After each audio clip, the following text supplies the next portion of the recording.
नमस्कार. मल्हार टीव्हीच्या सकाळच्या बातमीपत्रामध्ये आपलं स्वागत.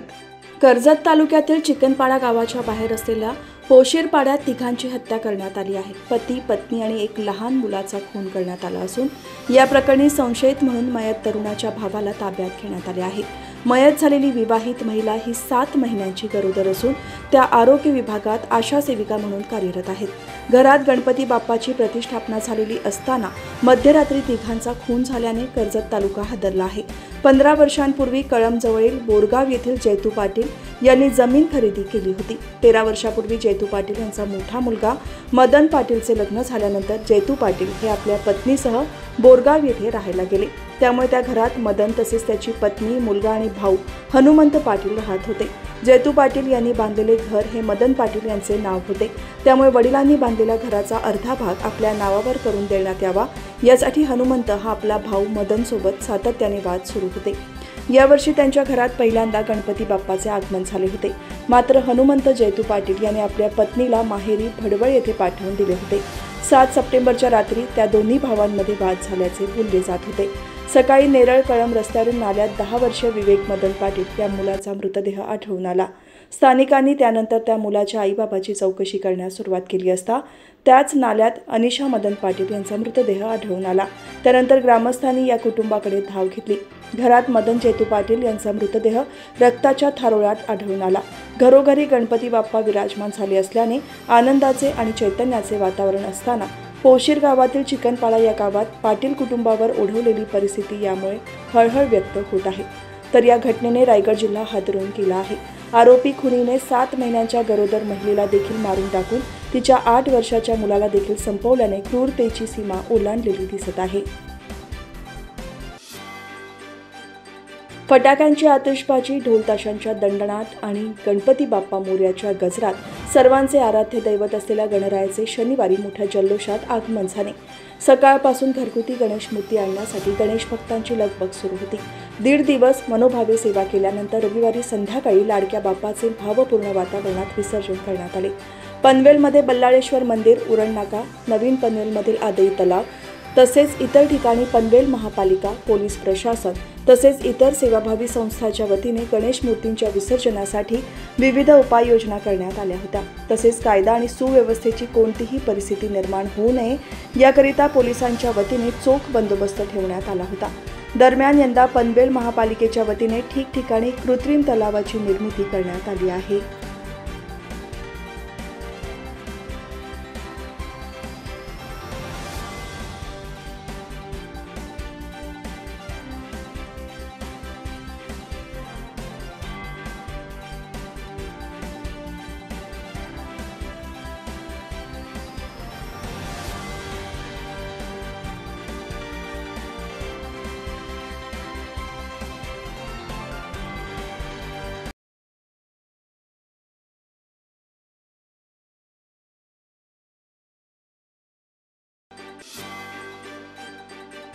लाडक्या बाप्पाचे शनिवारी सर्वत्र आगमन झाले. यानंतर 1.5 दिवस मनोभावे सेवा केल्यानंतर गणरायाला रविवारी भावपूर्ण वातावरणात निरोप देण्यात आला. या पार्श्वभूमीवर पनवेल महापालिकेच्या वतीने विसर्जनासाठी विविध उपाययोजना केल्या होत्या.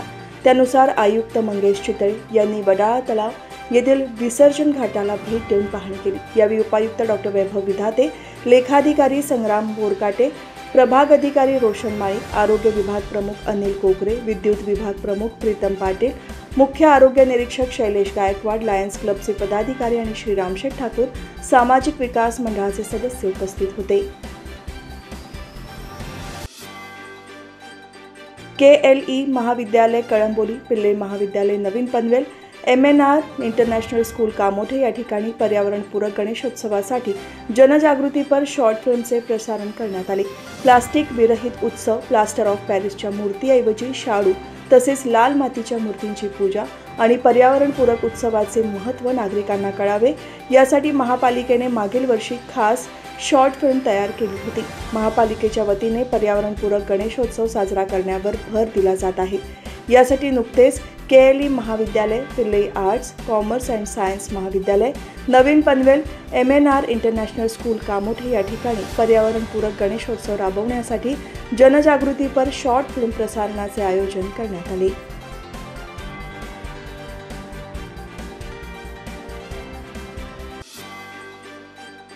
गणेशोत्सवानिमित्त आज शिवाजीनगर येथे माजी खासदार लोकनेते रामशेठ ठाकूर कुटुंबियांच्या निवासस्थानी श्री सत्यनारायण महापूजेचे आयोजन करण्यात आले आहे।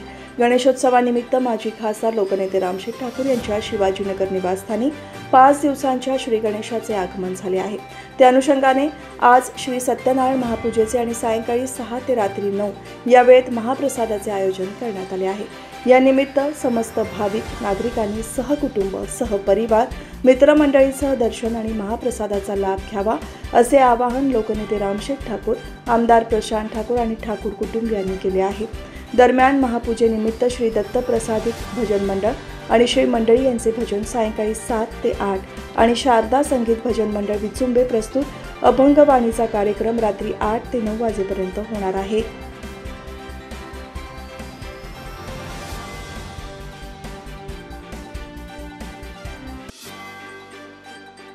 लाडक्या गणरायाचे आगमन शनिवारी वाजत गाजत झाले। त्यानुसार रायगडमध्ये विविध भागात 1.5 दिवसांच्या गणरायाची प्राणप्रतिष्ठा करण्यात आली होती। रविवारी या 1.5 दिवसांच्या बाप्पांना उत्साही आणि भक्तिमय वातावरणात निरोप देण्यात आला। रायगड पोलीस अधीक्षक कार्यक्षेत्रात 11 सार्वजनिक आणि 27,000 घरगुती गणेश मूर्तींचे विसर्जन नदी, कृत्रिम तलाव आणि समुद्रात करण्यात आले। यावेळी विसर्जन स्थळी पोलीस बंदोबस्त ठेवण्यात आला होता। गणपती बाप्पा मोरया, पुढच्या वर्षी लवकर या असा जयघोष करत 1.5 दिवसांच्या लाडक्या बाप्पाला या ठिकाणी निरोप देण्यात आला। कळंबोली पोलीस ठाण्यात गुन्ह्यातील अपघातातील बेवारस अशी एकूण 101 वाहने पोलीस ठाण्याच्या आवारात बऱ्याच कालावधीपासून जमा आहेत। कळंबोली पोलीस ठाण्याचे वरिष्ठ पोलीस निरीक्षक राजेंद्र कदम यांच्या आवाहनानुसार पोलिसांनी यातील वाहनांच्या मालकांचा शोध लावला आहे। पोलीस ठाण्यात शेकडो वाहने विविध गुन्ह्यात पोलीस जप्त करतात, मात्र न्यायालयीन प्रक्रियेमुळे वाहनाचे मालक येत नसल्याने ही वाहने पोलीस ठाण्याच्या आवारात अनेक वर्षे मालकाच्या प्रतीक्षेत आहेत। या पार्श्वभूमीवर पोलीस आयुक्त मिलिंद भारंबे यांनी मालकांचा शोध घेऊन ती वाहने त्यांच्या ताब्यात देण्याचे आदेश प्रभारी अधिकाऱ्यांना दिले। त्यानुसार परिमंडळ 2 चे पोलीस उपायुक्त प्रशांत मोहिते, पनवेल विभागाचे सहाय्यक पोलीस आयुक्त अशोक राजपूत यांच्या मार्गदर्शनानुसार कळंबोली पोलिसांनी या वाहनांच्या मालकाचा शोध घेण्यास सुरुवात केली। त्यासाठी पोलिसांनी परंदवाडी, तळेगाव, दाभाडे, पुणे येथील गंगामाता वाहन शोध संस्थेची मदत घेतली।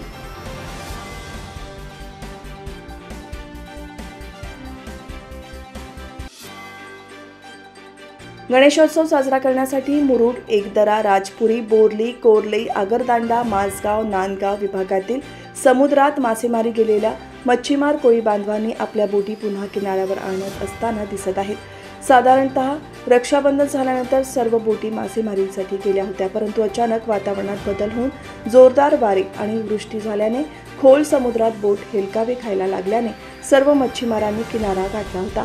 आगरदांडा बंदरात इतर राज्यातील बोटी सुद्धा किनाऱ्याला लागल्या होत्या। तदनंतर वातावरण स्थिर झाल्यावर बोटी समुद्रात गेल्या। जोरदार वारा सुरूच राहिल्याने मासळी खोल समुद्रात निघून गेल्याने मुबलक मासळी न मिळाल्याने मच्छीमारांना निराशा स्वीकारावी लागली। हवामानाशी सामना करतानाच गणेश उत्सव आल्याने बोटी किनाऱ्याला लागल्या असून कोळीवाडे मात्र गर्दीने फुलून गेले आहेत। गणरायाची सेवा करण्यासाठी शेकडोच्या संख्येने मच्छीमार किनाऱ्याला आले असून गणेशाच्या भक्तीत तल्लीन झाले आहेत।